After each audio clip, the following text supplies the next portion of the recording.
On today's show, we're going to be looking at mental health, specifically in football, and how difficult life can be on and off the pitch.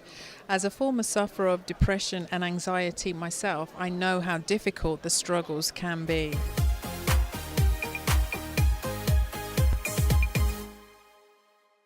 My guest today is an ex-footballer who, at the peak of his career, struggled on and off the pitch. Now fully recovered, he's on a mission to make a difference in the lives of others. Welcome to the show, Vincent Pericard from Elite Welfare Management. Hi, Vincent.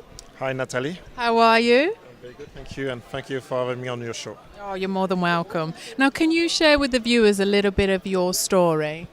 My story is I was born in Africa, and I've been very fortunate to go to France when I was 4 years old, where I started playing football from the age of 6. I had a seamless progressions until Juventus came knocking on the door, and I was recruited at the age of 17. And I think that was a life-changing moment for me, where I was professional player playing with like of Zinedine Zidane, the best player in the world. And then after that, I had 2 successful careers. I was transferred to England, another country. So for me, I had a very, very good progressions, but I was forced to retire at the age of 29, which very young, and I should have been peak my career, and I was playing non-league football. So that kind of made me think what went wrong in my career from 18 playing the best player in the world and 21 playing non-league football. And this is where I realized depressions, mental health, anxiety, struggle off the pitch, not knowing, speaking English, the English culture, the Italian culture, was all what affected my career basically. And I want to make sure that I share my own experience to improve the life and the opportunity of other players. So how have you found, with footballers today, how have you found the difference between what you suffered a few years back to how players are today and all the things that they have to deal with? I think there's no difference. Unfortunately, I think it's still the same. We're still in that environment where football club provides no space and inclination for players to share their problem because they will be perceived as a weakness. And obviously, with immense pressure on delivering results, winning game and financial responsibility, then they don't really have the time for that. And obviously, players, we know that if we appear to be to have a weakness, then our contract's not going to be renewed. We're not going to play on the weekend. So for us, there's no room for that. And that's how it was 10 years ago, 20 years ago. And this is how it is today. So I'm really working hard to kind of change that mentality in terms of, yes, you can share your problem, but you're not going to be sanctioned for that. So during the time of you going through your experiences, did you seek professional help? What help was available to you at the time? I tried to seek professional help, but I didn't know where to get it. And obviously, when you're in that dark area, it's hard to actually, I think, need help. You actually have to get someone to pull you out of it. So I think the change came for me when I was at Stoke under Tony Pulis, where he invited in sport psychologists, and he just said to the dressing room, well, it is available for anyone who wants to go after training and speak to him. And this kind of said, well, that's my opportunity. And I went to speak to him, whereas many players said just like, oh, don't need that and all that. But I think for me, he kind of like changed me. He kind of endorsed why I've been needing and feeling that I need someone like that. For me, he has kind of changed. He has given me the opportunity to share all my issues, and because of his professional background and where I'm coming from, it's actually changed my mindset, changed my behaviors, and that actually changed everything about my life. And this is why I believe more. This need to be more available in every club.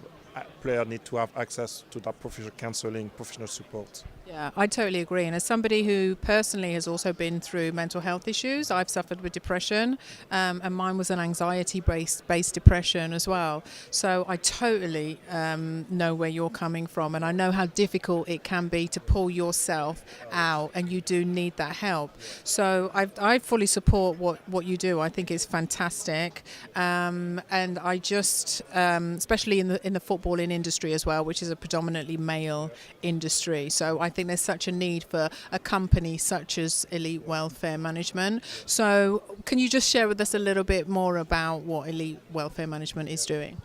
Elite welfare management has been created, like I said, based on my own experience, and to provide that more structured, professional support system to the football industry. What we realize is everything is reactive. So when you got depression, you're going to see that person. When you got a failed attempt of suicide, you're going to see that person. And for me, that is too late. We have failed the player. So we're looking at what can we put in place to be more preventative and proactive to fill that gap, to provide that safety net. So it's all about education, providing awareness to young students in the academy to say, yes, you might become a professional football player, but this is all the pitfall you might face, all the danger, the mental health issue around it. So you give them the tool to proactively deal with those issues before they happen. And if you see again, like you said, because you haven't been through those depression that you don't really know. So it's about raising awareness about and changing the mindsets of the people with power, the manager, that it's not because you cannot see it, that is not there. Physical injury, we all can see it, we can act a bit, but mental health issue, this is a problem. Yeah, that's exactly what I found, because it's not something that's visible. People don't fully understand it. So obviously, apart from coming to Elite Welfare Management, is there any one piece of advice you could give to somebody today who is suffering, not just even a footballer, anybody out there that's suffering with a mental health issue? Is there just one piece of advice you could give them today? Yes, the piece of advice I could give to anyone listening to your show is don't think that mental health is a weakness, and talk about it. I love the quote from Mind, time to change, time to talk, because that's how things start. Yeah, fantastic. And how can our viewers get involved with Elite Welfare Management? If anybody wants to support you, help you, get involved, where can they go? What can they do? They can follow me on Twitter, VDP_Pericard, or they can follow Elite Welfare Management. Visit our website, www.elitewelfaremanagement.com. And we welcome any support, and I can't thank you enough to raise awareness of mental health in sport.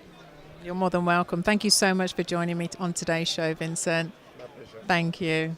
So if you're struggling with mental health in any way, then one of the most important things you need to do is talk to somebody, express yourself, and make sure you share your story.